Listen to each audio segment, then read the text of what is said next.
Thank you all for coming out this evening. I think I can see you all.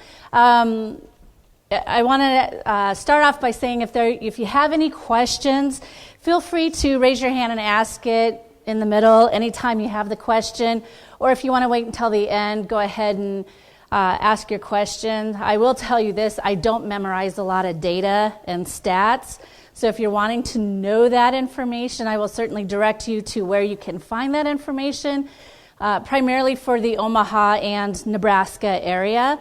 But other than that, if you want to just ask any question, there's no question that's off limits. So with that, I'll go ahead and get started.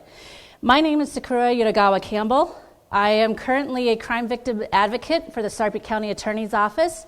I've been there about 2 years, and I've been an advocate roughly about 25 years. My main focus of advocacy has always been violence against women and children, and my emphasis has been on domestic and sexual violence. The really weird thing, I guess, that I've realized through all of that is what led me to advocacy was my own trauma history. And little did I know that while I was advocating for others, I would once again become a victim.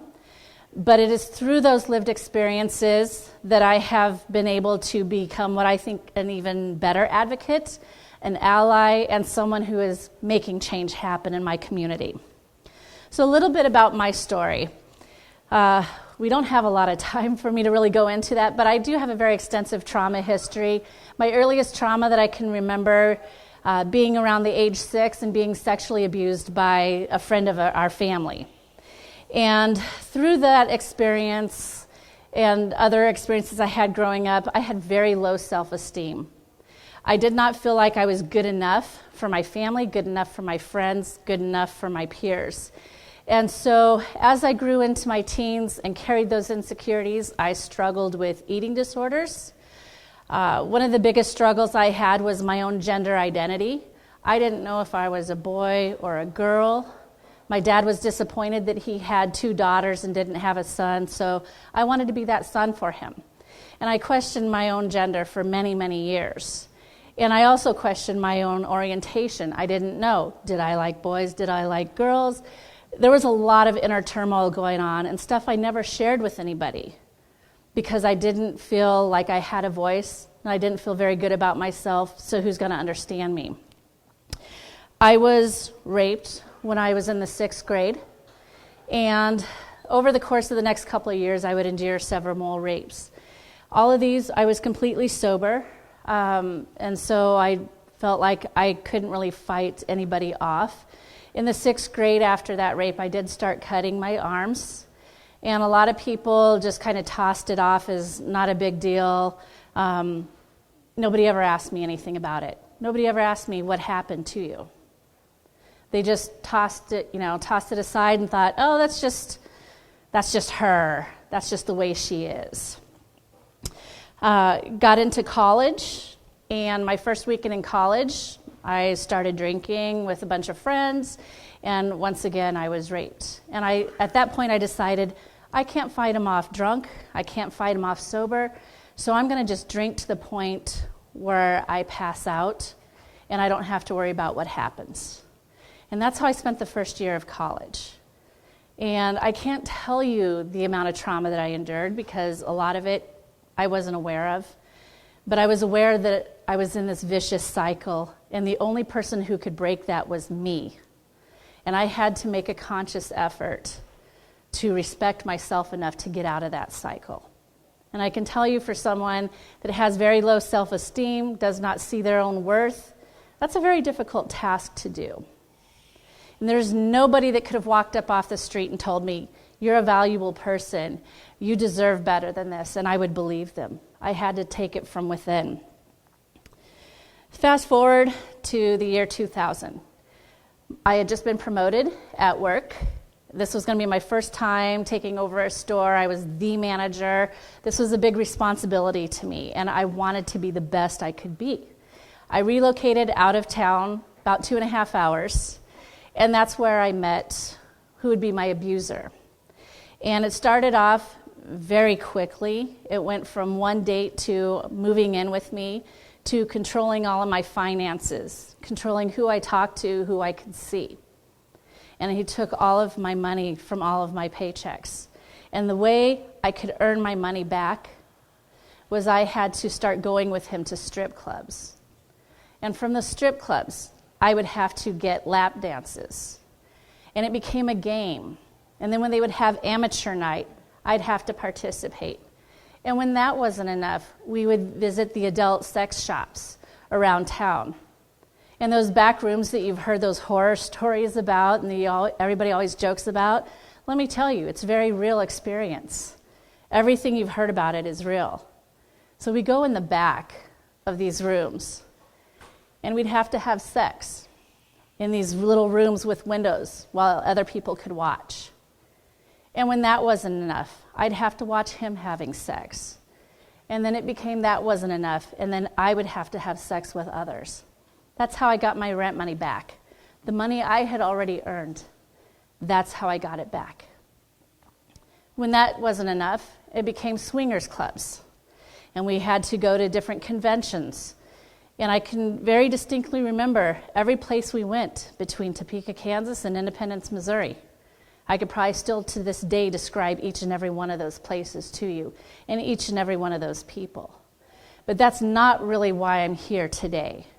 Yes, that was horrible, but this isn't about me anymore. This is about what is happening right now in our city and our state. Human trafficking is real. In a nutshell, it's about exploitation, it's about slavery, it's about a human being. And it has been said that it's easier to sell a person versus selling drugs. That's because you can sell a drug once and then it's used. But a human being, you can sell over and over and over again. It's big business. Billions and billions of dollars every year are spent buying and selling human beings, being traded as if we were a commodity. And we're not. But this is happening in Omaha, Nebraska.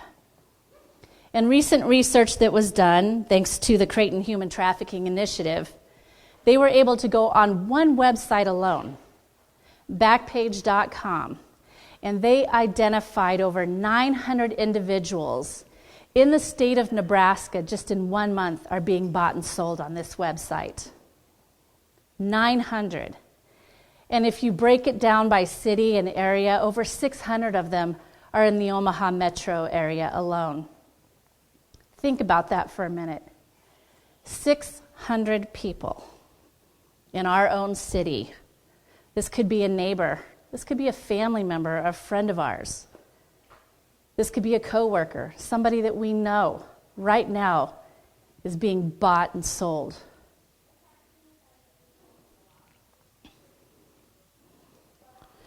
Majority of those being bought and sold in the Omaha area, where do you think those are going to be? Downtown, right? It's a huge entertainment area, lots of hotels. But guess what? There's a lot happening in West Omaha. A lot. We're talking Elkhorn area. So think about that for a minute. Everybody likes to think, oh, this is happening in somebody else's neighborhood, somewhere else. I'm not affected by this, but we are. It's in Elkhorn. Women's Fund helped commission a study done by Dr. Shireen Rajaram and Shirani Tidbal. They identified 22 sex trafficking survivors from across the state, and each one spoke of the same barriers to them accessing services. The lack of trust in law enforcement, in the services that exist, shame, embarrassment, isolation. A lot of times, survivors have been isolated from family, friends, their support person. They've been under someone else's control. The fear of violence, retaliation, safety concerns, lack of services available. And I can tell you until about this year, we really have had a lack of services available. Thankfully, the survivors' voices have been heard, and Nebraska is answering that call. We still have a long ways to go, but I am really proud to stand here and say we have made such huge strides in the past few years that I think we're really leading the way to change and making this a safer place for survivors. But how did we get here? The average age of recruitment for someone into trafficking, 11, 12, 13 years old. When you think about those ages and you think back to when you were that age, and I know for some of us it might be a few years ago, but think back to what your life was like and what you were doing, what you were into at the ages of 11, 12, 13.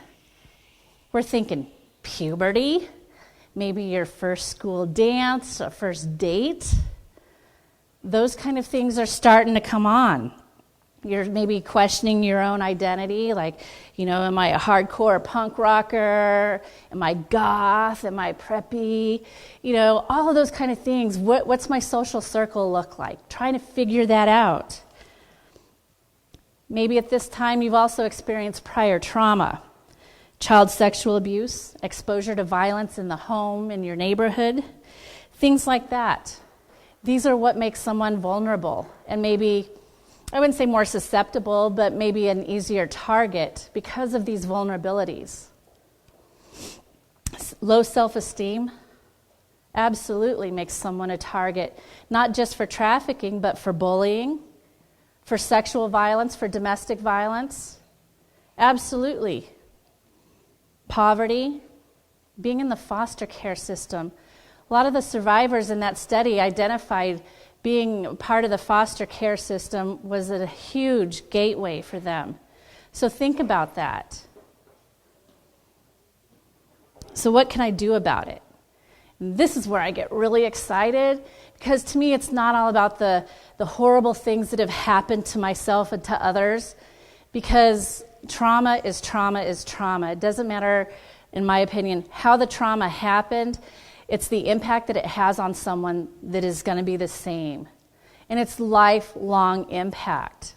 I can't stand here in front of a room full of people and say, I'm all better now, everything's all hunky-dory. It's not. I struggle every day. I have major anxiety, major PTSD and depression, but I keep going. And it's because of people like you that are here and willing to listen to what I have to say and willing to walk away and believe what I am saying and maybe think, I can do something about this. Because you can, we all can. I thought, I'm just one person, what can I do about it? But you know what? My voice has been joined with 20, 30, 40, 50 others. So it's not me alone talking. It's not me alone saying, this is true, this is really happening. There's tons of us out here doing this work every day just to bring that awareness to our community, because this is an issue. Knowing that over 600 women, children, even men, are being sold while I'm standing here right now, that tells me we have a problem and we've got to do something about it. So what can we do? We can start with ourselves first. And to me, that is the most important asset you will ever be able to bring to the table. That's recognizing your own worth. Recognizing what you have in you, what you can give to your community, what you can give to your neighbor, to the person sitting next to you. We all have something valuable. We all have our own experiences, our own trauma experiences. Trauma doesn't make you weak. It makes you stronger. It makes you figure out a different way to do something.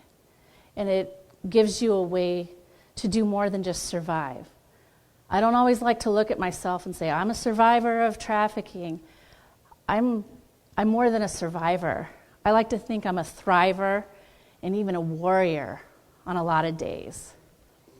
Because as great as it is to have an opportunity to stand before you and talk about some of the worst things that have happened, it's equally painful for me to stand here and say, I have to recognize that I've experienced this trauma.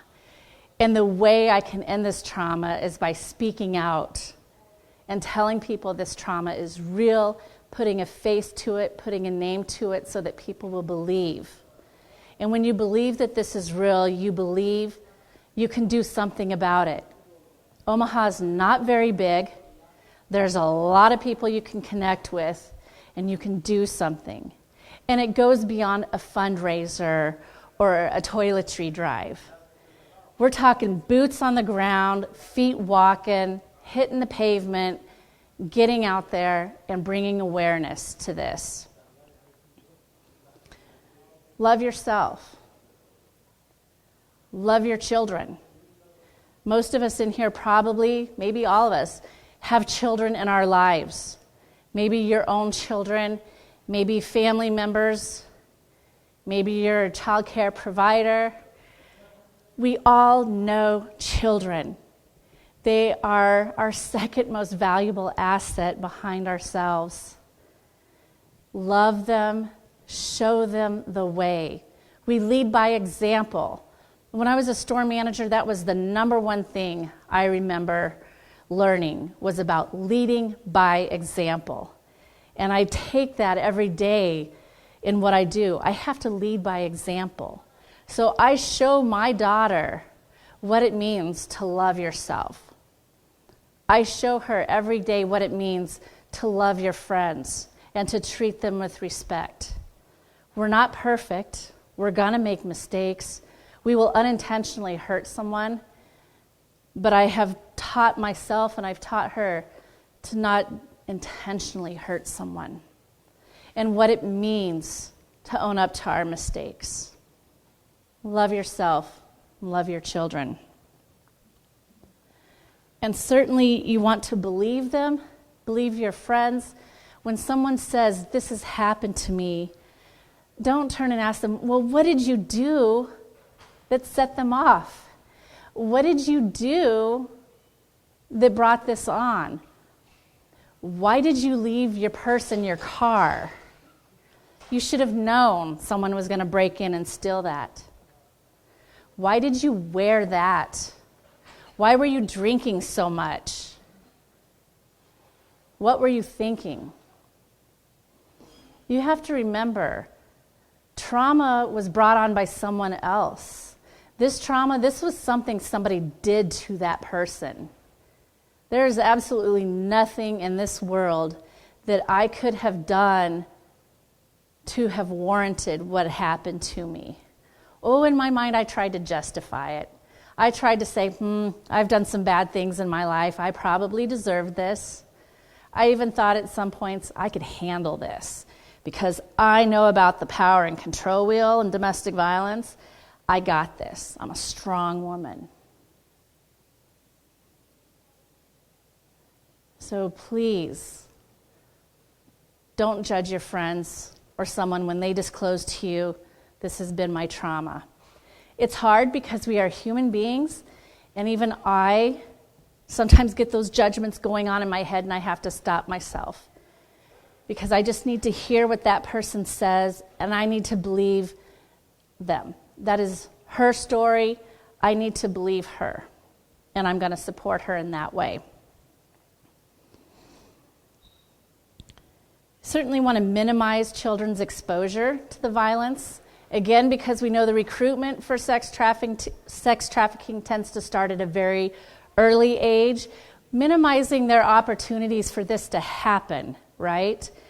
So we want to minimize their exposure to violence. We want to pull in the quiet kid that sits off in the corner every day. Try to engage them more. Pull them in. Use the other children to engage the other children. Peers engaging peers is so powerful, and it's wonderful to see other children pulling in that shy, quiet child and engaging them. Talk to your children about healthy and unhealthy relationships, and by all means, talk to your girlfriends about healthy and unhealthy relationships. I knew all there was to know about unhealthy relationships. I could write the book on it. But nobody told me what a healthy relationship looks like. I had nothing to compare it to.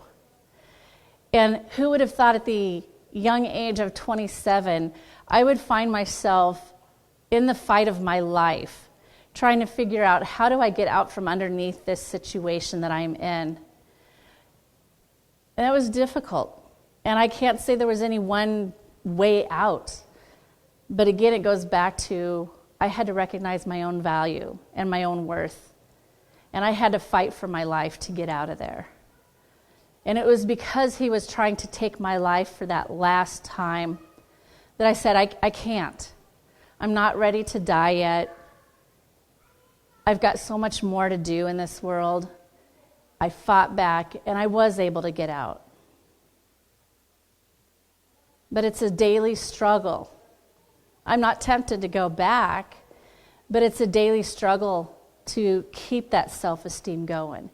It's very easy for me to fall back into the I'm not good enough, I'm not worthy, I don't deserve my friends, I don't deserve my house, I don't deserve these things.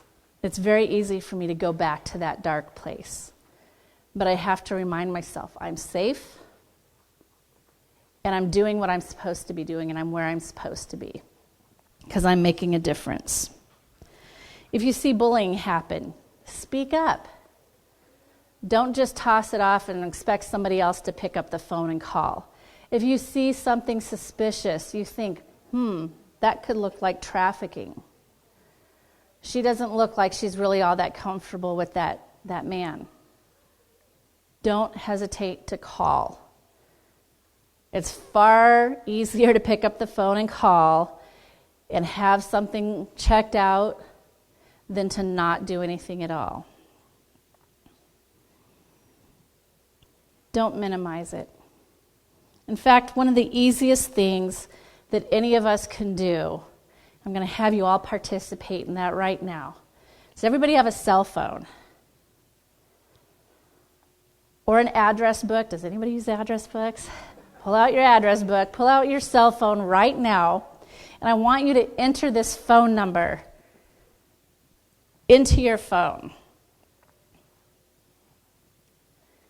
And it's an easy number to remember. 888-3737-888. That is the National Human Trafficking Hotline.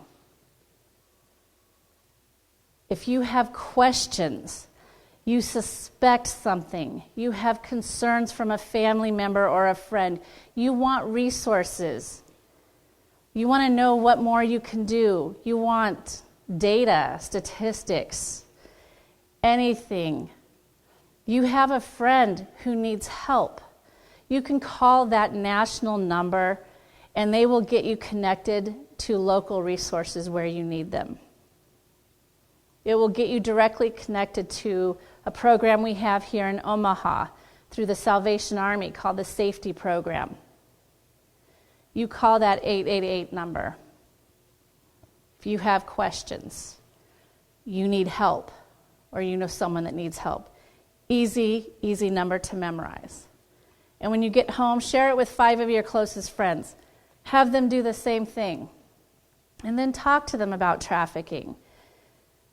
There's no such thing, in my mind, there's no such thing as a prostitute.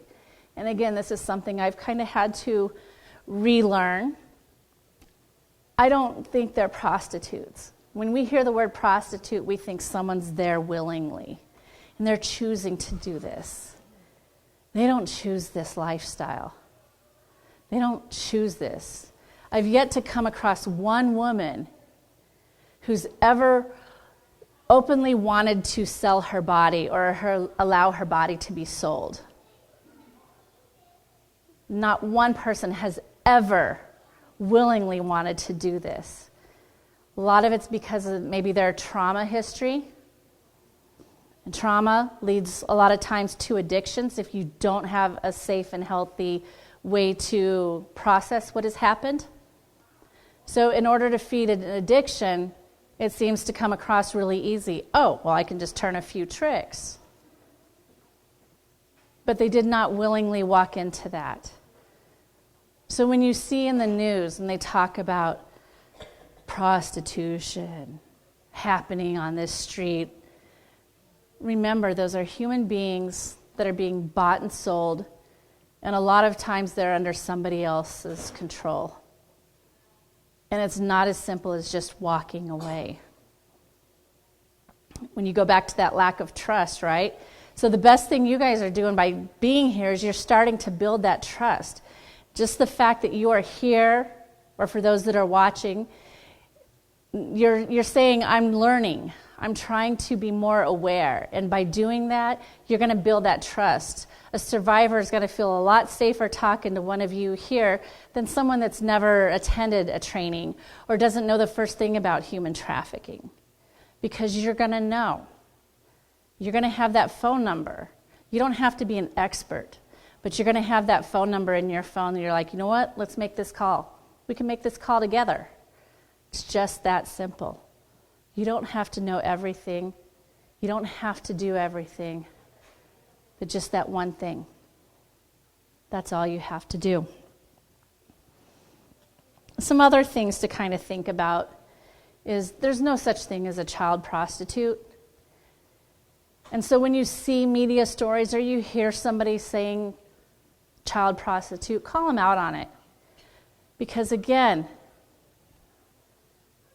they didn't willingly walk into this.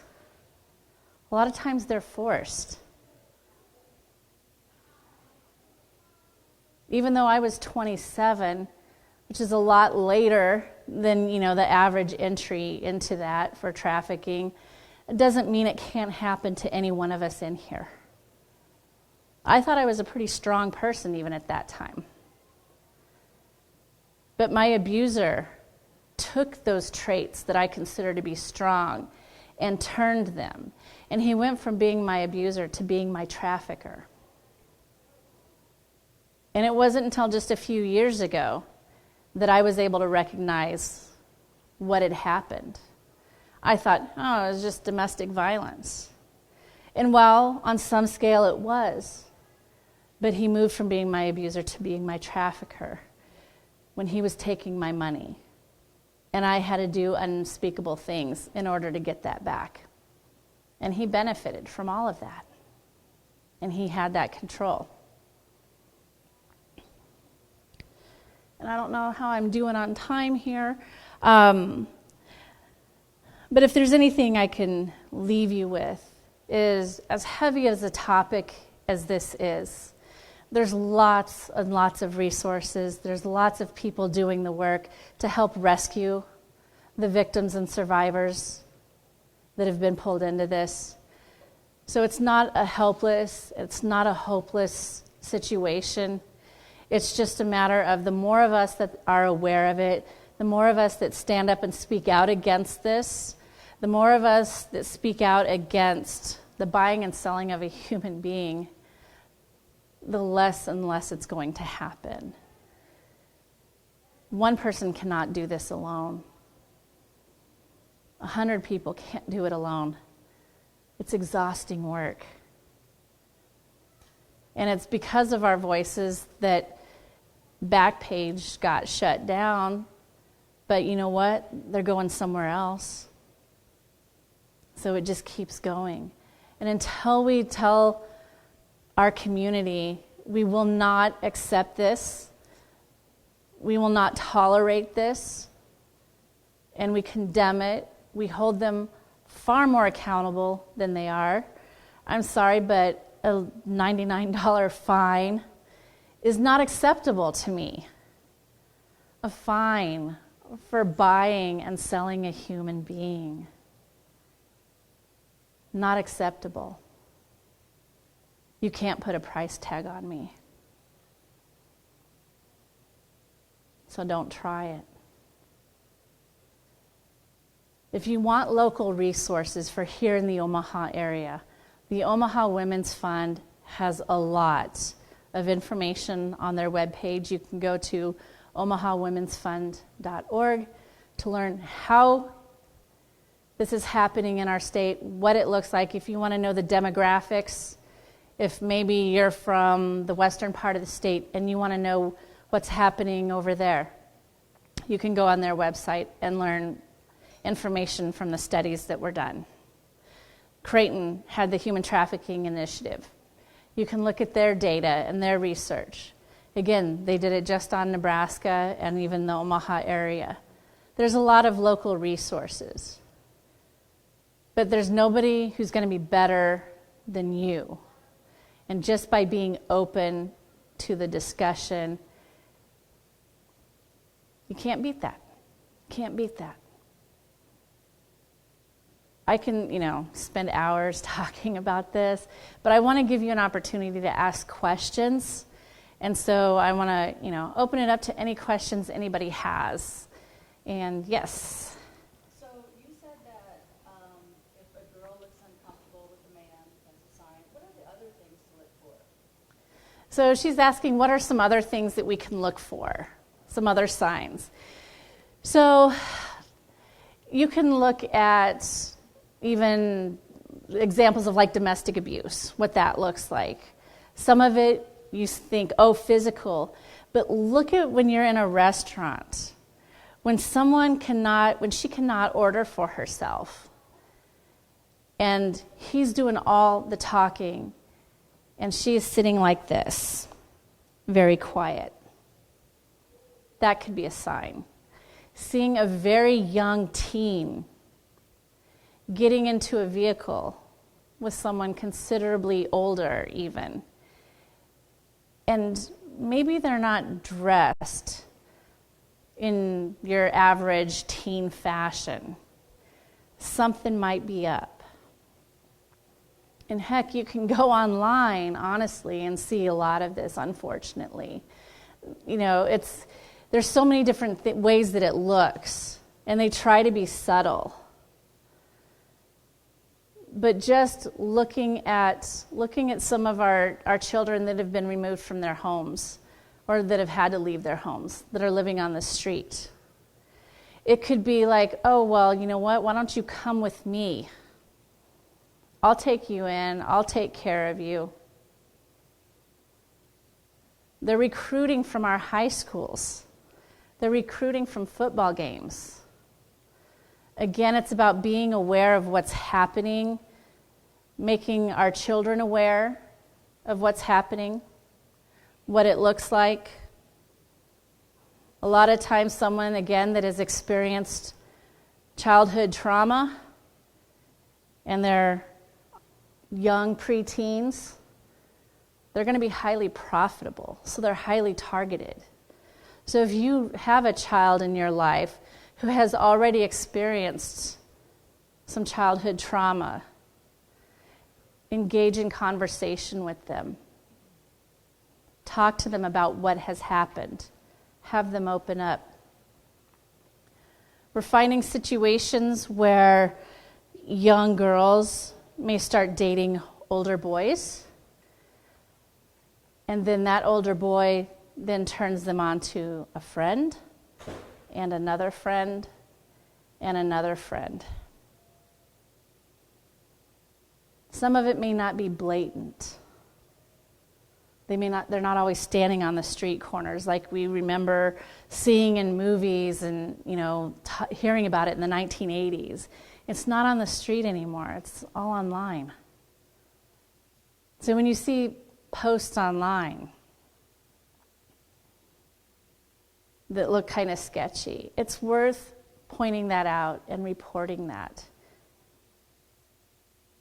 I can't say, just from my own experience, if anybody would have recognized the signs. I didn't let people know I was being abused. And to those who did know or suspected, there wasn't really much that they could have done directly for me. If they would have intervened and called law enforcement, I don't know that I would have necessarily cooperated at that particular point. Unfortunately, a lot of the survivors I've encountered, and even with my own experience, it wasn't until well after my own experience that I came forward. And we're seeing a lot of more numbers of people coming forward that this has happened to them. But look for the vulnerable. Look for the easily preyed upon. Pull them up.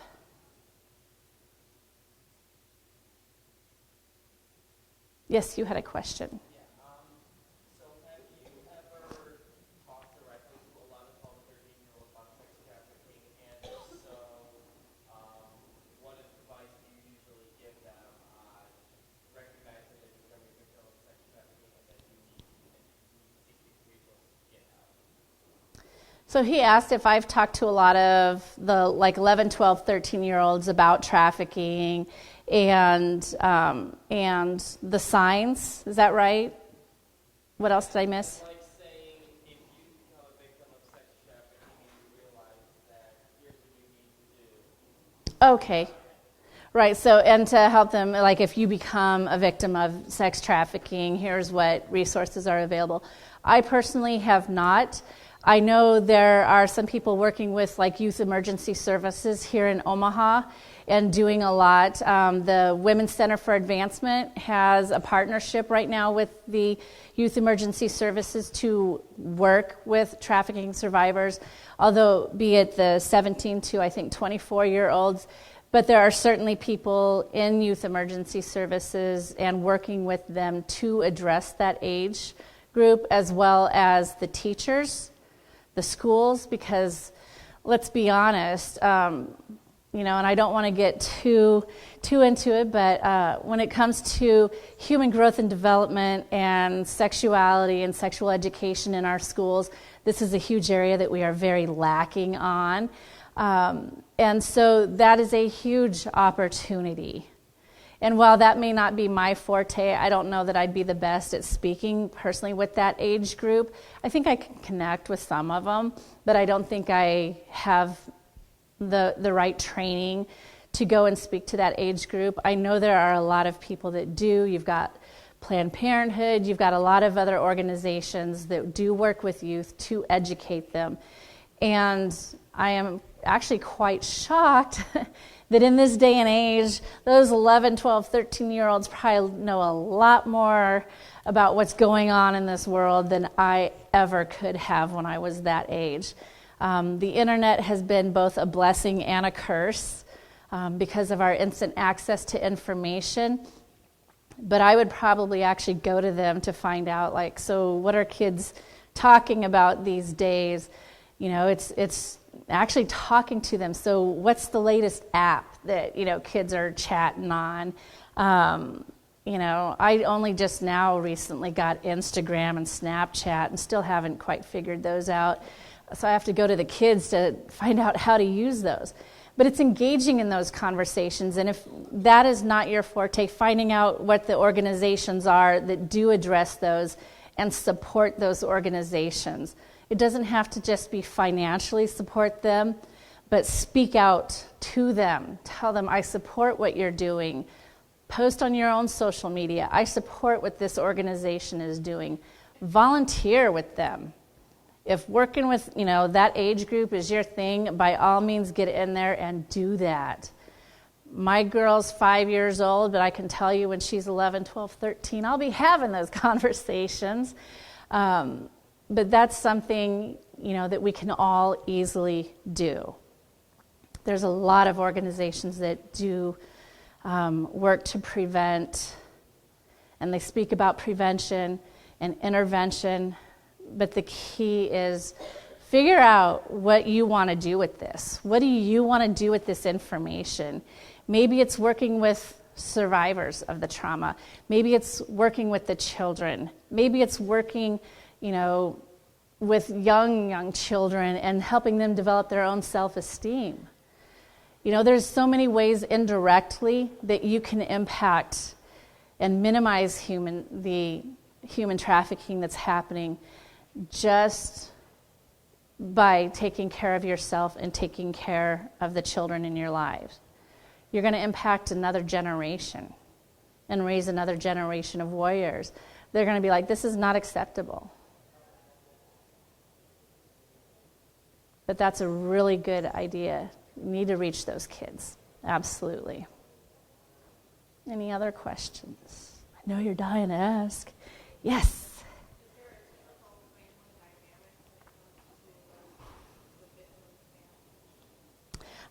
She's asking if there is a typical family dynamic when it comes to the victim's family. Yes and no. I think certainly experiencing early childhood trauma or witnessing like domestic violence in the home certainly can kind of add to that.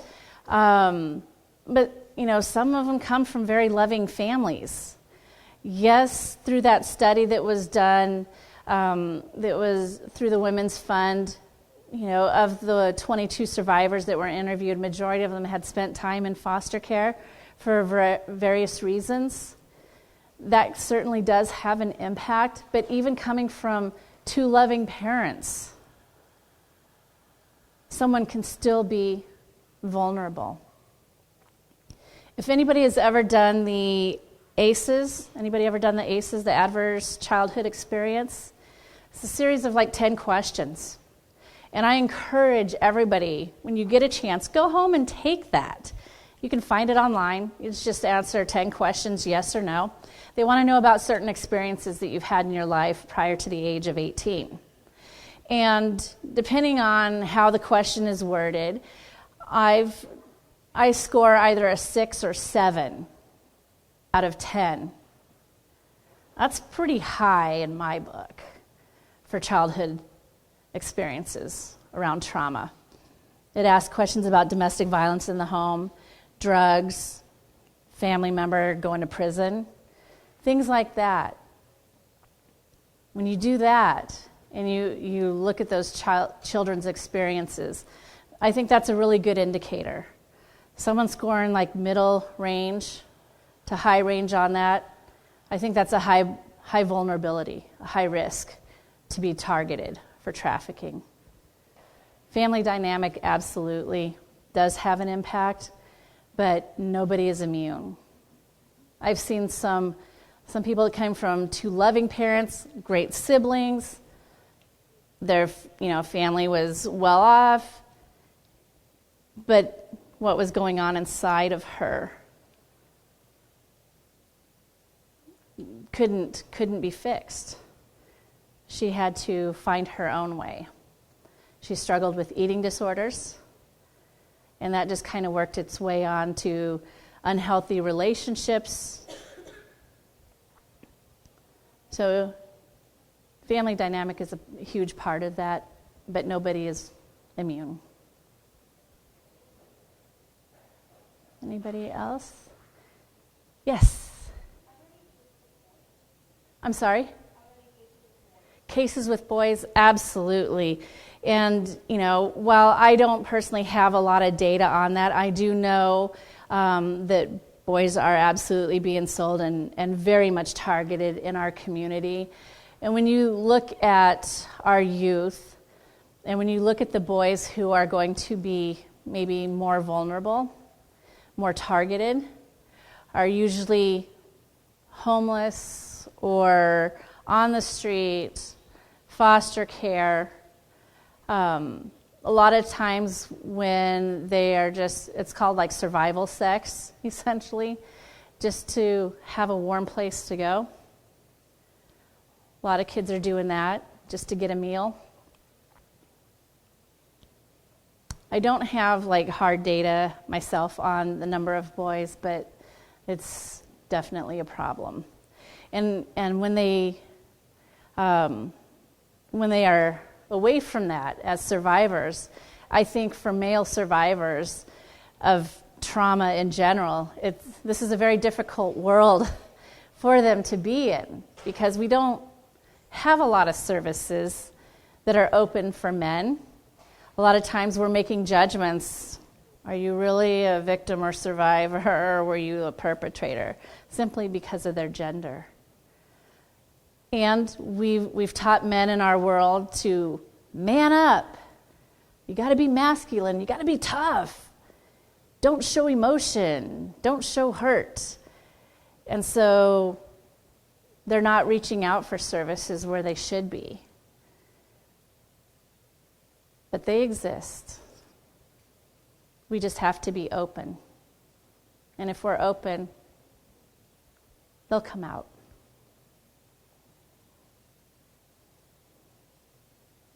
And if you have a question but you don't really want to ask for the whole group, I will certainly be around for a little bit. I need to hit the coffee bar because I've heard they have a really fabulous little coffee machine back there.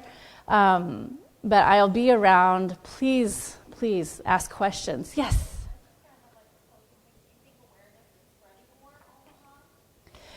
Oh, absolutely. As a part of the Nebraska Human Trafficking Task Force, we spent the better part of last year going all across the state, speaking primarily to law enforcement and service providers about trafficking, what's happening in our state, what the resources are. So absolutely awareness has gone up huge. I think it's kind of like a hot topic. It's on people's radars now. Don't lose that momentum. I always worry when something becomes like a hot topic and we're all on top of that.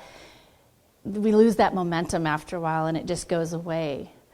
But you guys being here saying it's not going away, certainly we're more aware of what it looks like. There's definitely a direct link between porn and human trafficking, and I'll save that for maybe another time. But it's all connected, right? So just open your eyes, get online, do the research. Polaris has wonderful resources, and they're the ones that do the National Human Trafficking Hotline. Check them out. Look at what they have to say. There's tons of information out there, and maybe you'll find where your passion is. Maybe it's speaking to your own employees or coworkers about human trafficking, doing a presentation. Maybe it's something with a civic group or your church or other congregation, other group of friends, have a girls' night out and let's talk about trafficking and let's see what we can do to raise awareness, but take it even a step further. And how do we support those who are working with survivors? And, by all means, I'm always open. If anybody has any questions, you want to get connected to one of the local resources, know who to talk to, by all means, I will gladly get you connected. But thank you so much for coming out. Thank you for watching.